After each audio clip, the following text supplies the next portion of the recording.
ॐ स्थापकाय च धर्मस्य सर्वधर्मस्वरूपिणे अवतारवरिष्ठाय रामकृष्णाय ते नमः।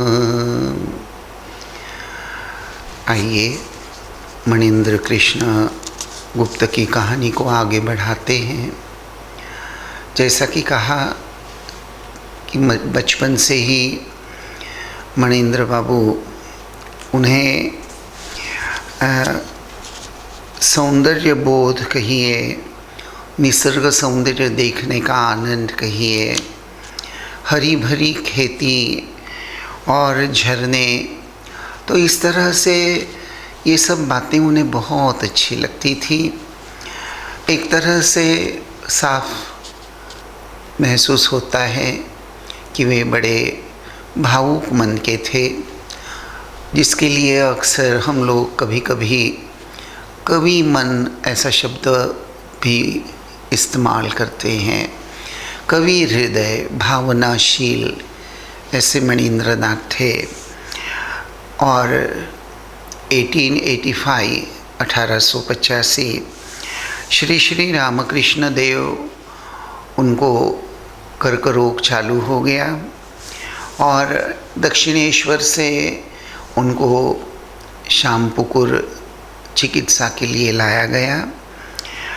तो इन दिनों में ही मणीन्द्र बाबू की श्री रामकृष्ण देव के बहुत सारे भक्तों से वैसे जान पहचान तो हो ही गई थी। एक दिन शारदानंद जी महाराज, जिनसे उनका परिचय हो गया था, उन्होंने मणीन्द्र से पूछा कि घूमने चलोगे मेरे साथ।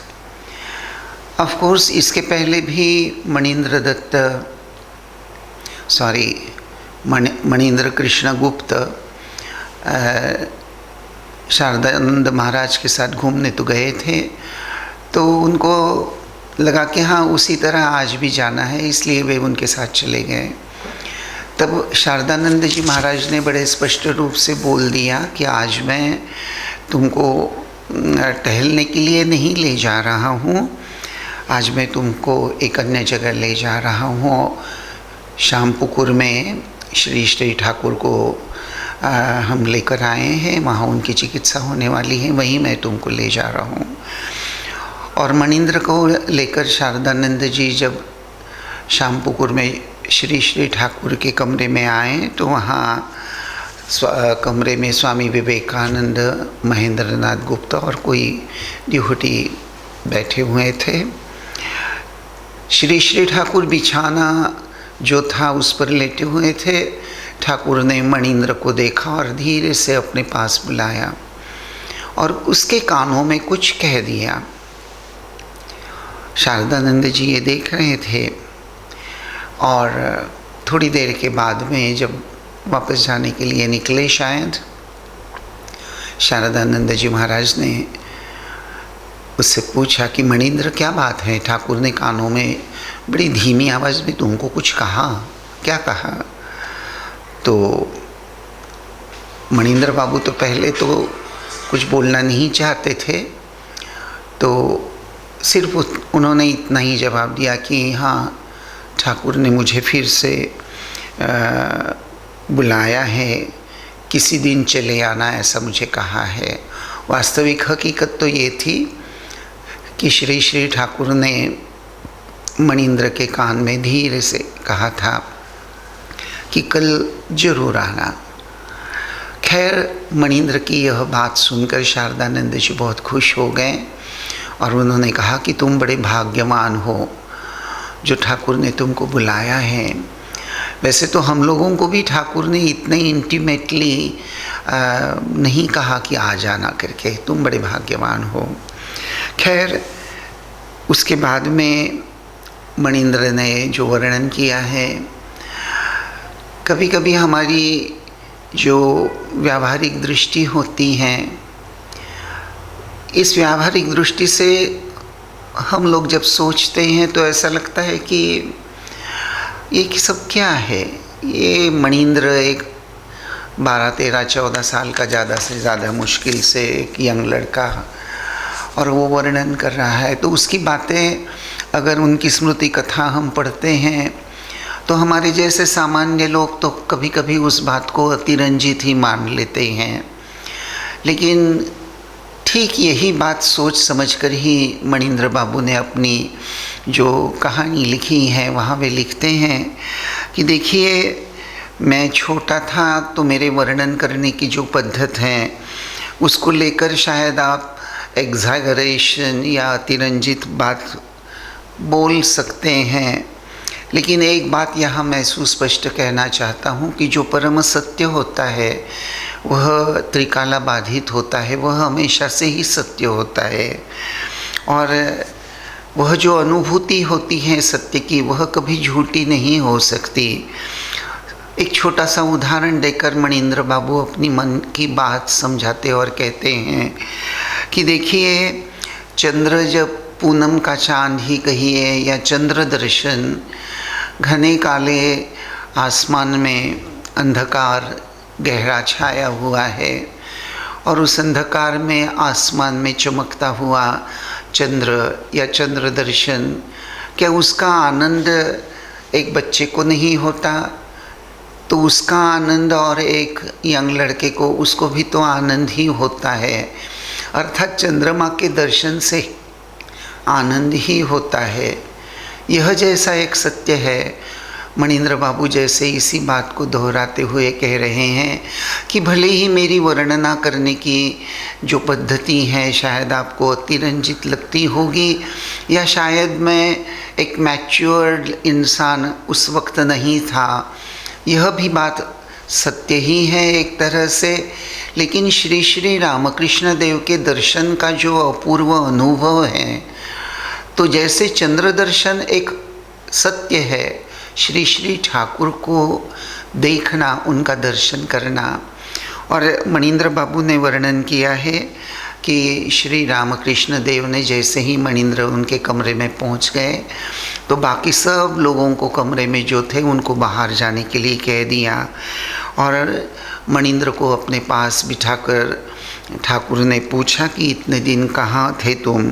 और ऐसा कहते कहते ही श्री श्री ठाकुर की आंखों से आंसू आने लगे और मंद स्मित करते हुए, जैसे मणिंद्र बहुत अपने हैं इस तरह से ठाकुर उनके साथ आचरण करने लगे, और उन्होंने मणिंद्र को हल्के से स्पर्श कर दिया। और मणिंद्र को स्पर्श करते ही दूसरे ही पल श्री श्री रामकृष्ण एक दिव्य समाधि में चले गए, आरूढ़ हो गए। उनकी आँखें अर्धोन्मिलित आँखें हो गई और उनका जैसे श्वास प्रश्वास चल नहीं रहा था। मणिंद्र, उसको तो ये सब अनुभव नहीं था, लेकिन ठाकुर का यह समाधि मग्न दर्शन उनको जब हुआ, उसका ही वर्णन करने की दृष्टि से वे कहते हैं कि चंद्र दर्शन, भले ही मैं छोटा हूँ लेकिन श्री श्री रामकृष्ण देव का यह समाधि मग्न दर्शन, वह दर्शन तो आनंददायी होता है। लगभग 15 मिनट के बाद में ठाकुर भावावस्था से पूर्व अवस्था में नॉर्मल लेवल पर चले आए, और फिर भी एक तरह से वे भावाविष्ट ही थे। तो मणिंद्र की छाती पर स्पर्श करते हुए उन्होंने पूछा कि तुम क्या चाहते हो? यहाँ एक बड़े पति की बात आती है जिसकी ओर आप लोगों का ध्यान में खींचना चाहता हूँ। ये जो अभी मैंने बताया कि मणिंद्र उस वक्त काफ़ी छोटे थे, एक तरह से इमैच्योर थे।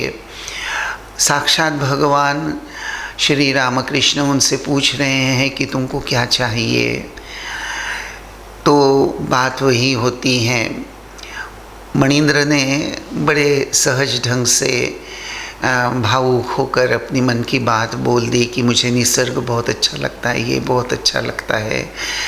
अपने कवि मन की बात जैसे उनके मन में उभर कर आई और उन्होंने कहा कि ये सब जो मैं झरने, हरी भरी खेती, निसर्ग सौंदर्य, ये सब कुछ जो देखता हूँ, उस सब की जो अनुभूति, उसका जो देखने के बाद जो एक मुझे फीलिंग आता है, उन सभी भावों को सुंदर ढंग से, उत्कट भाव से मैं व्यक्त कर सकूं, वह शक्ति आप मुझे दीजिए।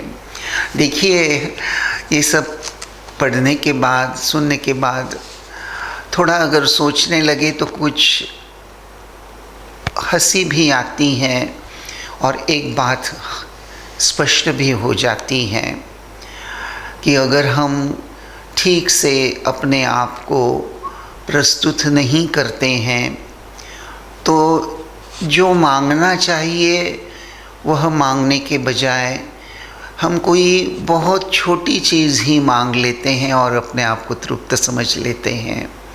वास्तव में तो श्री रामकृष्ण, कितना सीधा सवाल है कि बेटा क्या चाहते हो, जो कुछ चाहते हो मांग लो। तो अगर प्रश्न आता है कि स्वामी विवेकानंद जी जैसे या शारदानंद जी से अगर ठाकुर यही बात पूछते तो क्या शारदानंद जी या श्री रामकृष्ण देव के अन्य सन्यासी शिष्य क्या ये इस कदर अपने भाव को व्यक्त करने का सामर्थ्य इत्यादि कुछ ऐसी बातें मांगते हैं? तो ऐसा लगता है निश्चित रूप से साधना की दृष्टि से कुछ बातें आवश्यक होती हैं जिससे मन साधना करते करते ही परिपक्व हो जाता है और भगवान से क्या मांगना है उसका जो एक सुयोग्य विवेक है वह अंतःकरण में उसकी धारणा हो जाती है।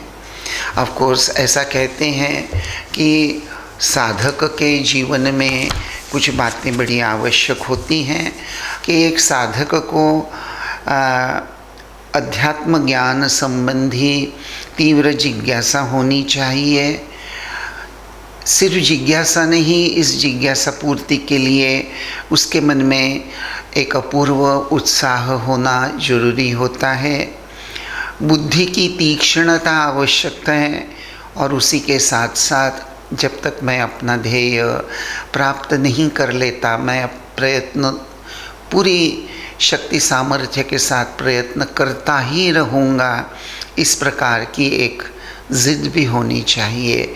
और यह भावना जैसे जैसे दिन जाते हैं यह घटनी नहीं चाहिए, यह बढ़ती रहना चाहिए।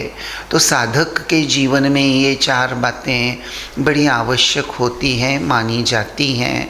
तो ठीक यही बात मणीन्द्र कृष्ण गुप्त का जीवन जब हम देखते हैं, ये छोटी सी घटना जिसका मैंने वर्णन किया आपको, यहाँ से स्पष्ट हो जाती है कि मणीन्द्र के अंतःकरण में अभी आध्यात्मिक जिज्ञासा का जिस प्रकार से जागरण होना चाहिए और जिस प्रकार उस ध्येय को पूरा करने के लिए जो एक जिद, एक दृढ़ संकल्प होना चाहिए, चाहे वह अभी तक ठीक तरह से अंकुरित नहीं हुआ है।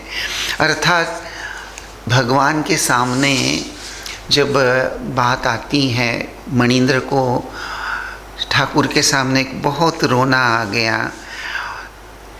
ठाकुर ने भक्तों को बुला लिया और कहा कि इसको दूसरे कमरे में ले जाओ। कुछ देर के बाद शांत हो जाने के बाद फिर उसके बाद से मणीन्द्र ठाकुर के पास बार बार आने लगे। और ठाकुर श्यामपुकुर बाटी में रहते थे, तो बाकी सब शिष्य जो थे उनके समान विवेकानंद या अन्य युवक शिष्य जो ठाकुर के थे, तो उनके मार्गदर्शन में मणीन्द्र भी श्री श्री ठाकुर की सेवा करने लगे। मणीन्द्र इस भक्त वृंद में उम्र से सबसे छोटे थे, तो दिन में मणीन्द्र ठाकुर की सेवा करने के लिए श्यामपुकुर में चले आते और रात को रामचंद्र दत्त जी के घर में रहने के लिए चले जाते थे।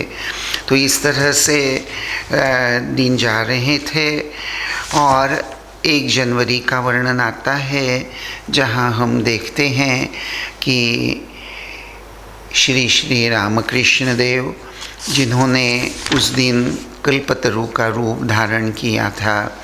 और एक ऐसा वर्णन आता है कि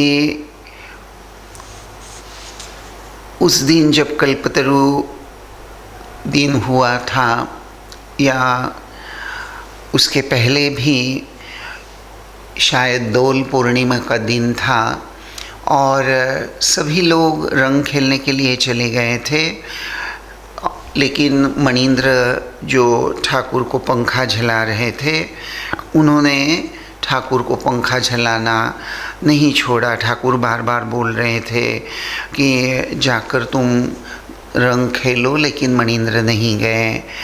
हाँ, तो इस तरह से हम देखते हैं कि मणिंद्र की ठाकुर के प्रति बहुत अच्छी घनी श्रद्धा थी। श्यामपुकुर में जब श्री रामकृष्ण देव उनकी बीमारी बढ़ती ही जा रही थी और एक तरह से अपनी आध्यात्मिक स्पृहा शांत करने की दृष्टि से बहुत से भक्तगण एक बहुत अधिक संख्या में श्री श्री ठाकुर के पास आने लगे। तो मणिंद्र और शारदा अर्थात जो आगे चलकर स्वामी त्रिगुणातीतानंद कहलाएं, वे सभी लोग श्री श्री रामकृष्ण देव के उपदेश बड़े निष्ठा के साथ सुना करते थे। मणिंद्र बड़े नाजुक और भावप्रवण स्वभाव के होने की वजह से जब भी कभी संकीर्तन आदि होता या भजन होता तो भगवान का नाम सुनते ही बहुत बार मणिंद्र कृष्ण आनंद से नृत्य करने लगे।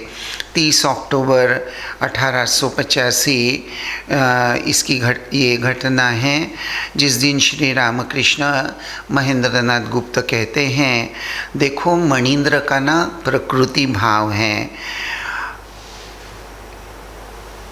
मणिंद्र का प्रकृति भाव है। अर्थात चैतन्य चरितवाच पढ़ने के बाद उनके मन में यह बात आ गई कि यह गोपी भाव या सखी भाव है, ईश्वर पुरुष हैं और मैं उनकी सखी हूँ, इसको ही प्रकृति भाव कहते हैं। 6 नवंबर 1885 भक्तों ने श्री श्री ठाकुर के कहने के अनुसार काली पूजा की तैयारी की। डॉक्टर सरकार और बहुत से भक्त ठाकुर के दर्शन के लिए आए हुए थे। डॉक्टर सरकार जो थे उन्होंने भजन सुनने की इच्छा व्यक्त की, तो महेंद्रनाथ गुप्त, गिरीश, कालीपद घोष सभी लोग भजन गाने लगे। तो उस समय लाटू और मणिंद्र को भावावेश हो गया था। डॉक्टर की सलाह के अनुसार फिर बाद में श्री श्री रामकृष्ण देव को श्यामपुकुर से काशीपुर के उद्यान भवन में स्थानांतरित किया गया। तो काशीपुर में भी मणिंद्र ठाकुर की सेवा करने के लिए जाया करते थे और वहीं यह घटना हुई है काशीपुर के उद्यान भवन में, जिसका वर्णन मैं पहले ही कर चुका हूँ कि ये बात श्री श्री माँ ने खुद अपने श्रीमुख से बताई हैं कि ठाकुर जब बीमार थे तो मणिंद्र और पलटू ठाकुर को पंखा झला रहे थे और उस दिन होली थी और इसीलिए सभी लोग रंग खेलने के लिए चले गए थे। ठाकुर ने बार बार कहने के बाद भी मणिंद्र अपनी सेवा छोड़कर नहीं गए। तो मणिंद्र की यह सेवा देखकर ठाकुर की आंखों में आंसू आ गए और उन्होंने कहा, अरे ये तो मेरा राम लल्ला है और श्री रामकृष्ण यही मेरे गुरु हैं, यही मेरे इष्ट हैं। यह बात मणिंद्र को बड़ी अच्छी तरह से महसूस हो गई।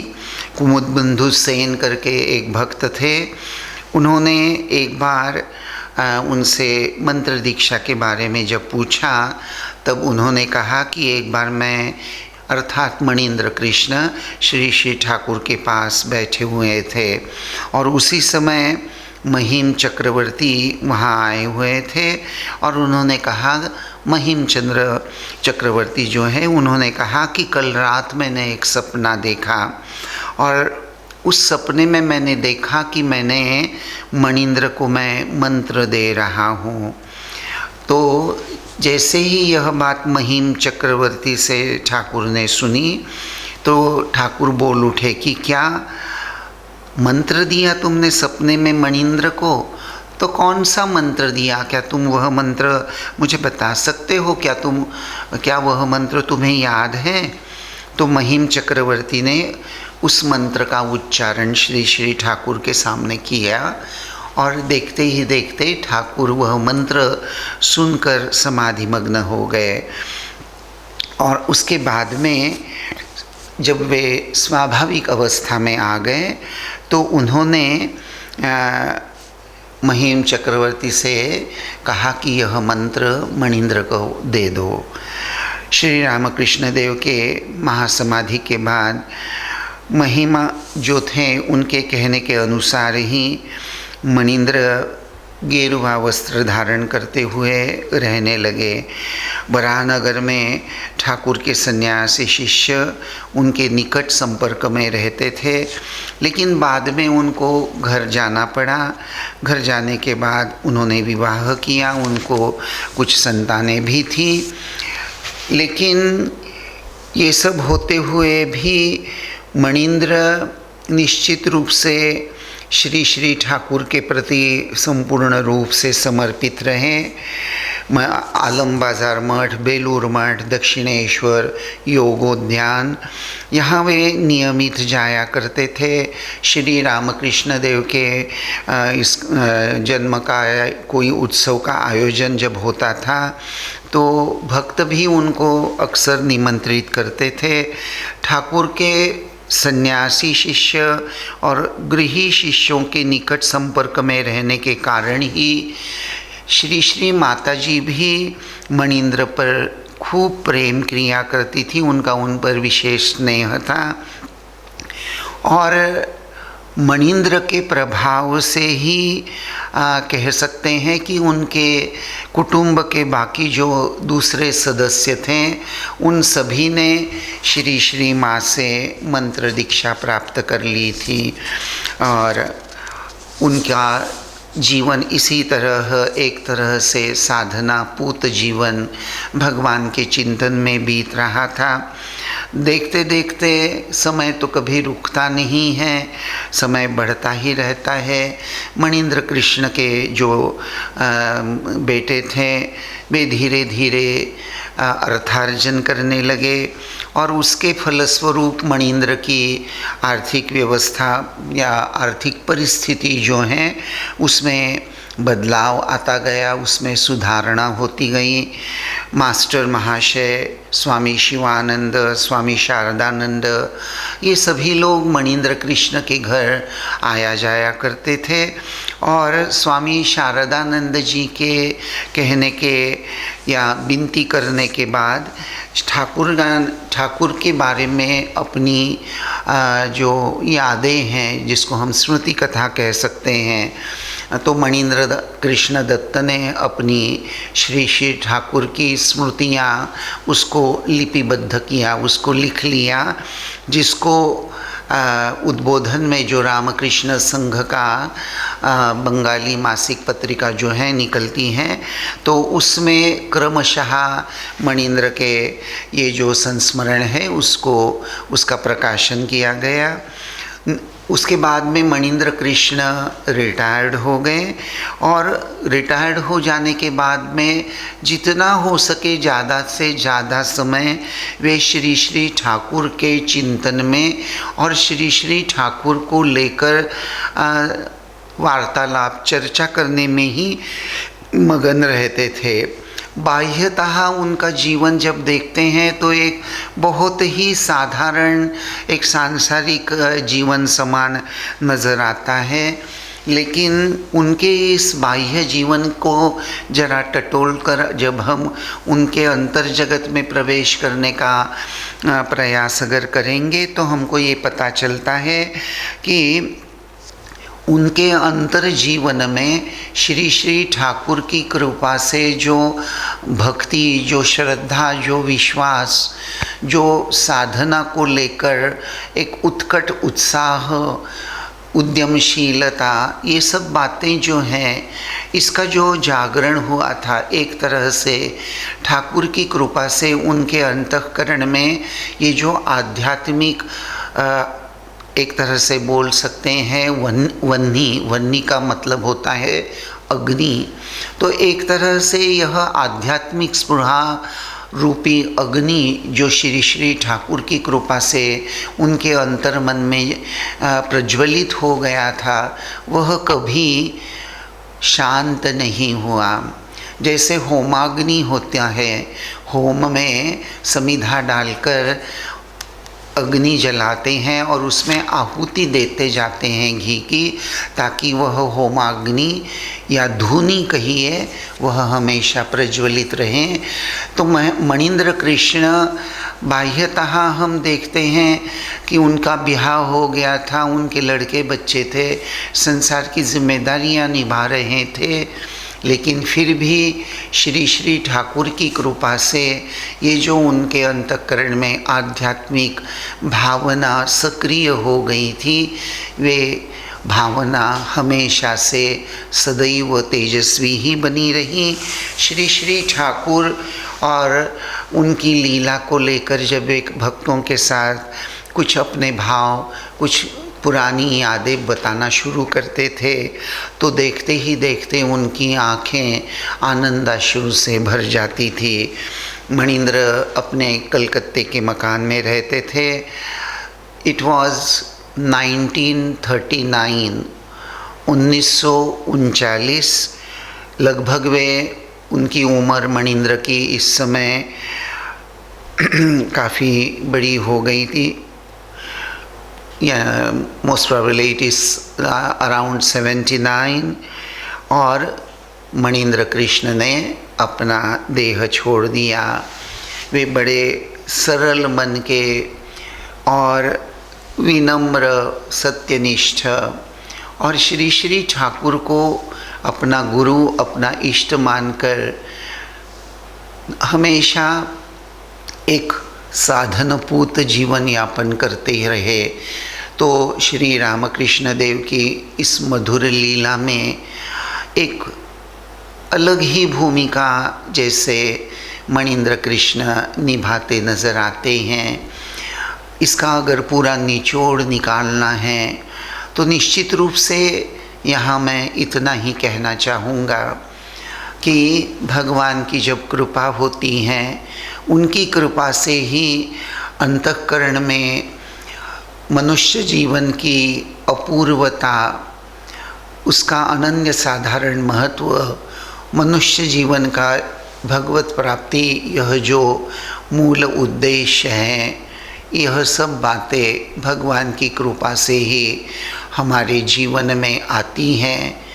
आने के बाद एक तरह से भगवान ही यह बीज हमारे अंतःकरण में बोते हैं और हमारे साधना रूपी जल देने से और भगवान की कृपा से ही धीरे धीरे यह आध्यात्म का बीज अंकुरित होकर एक वटवृक्ष में परिणत हो जाता है, अर्थात मनुष्य के जीवन को सफलता की ओर ले जाता है। मनुष्य का जीवन भगवान की कृपा से सार्थक हो जाता है।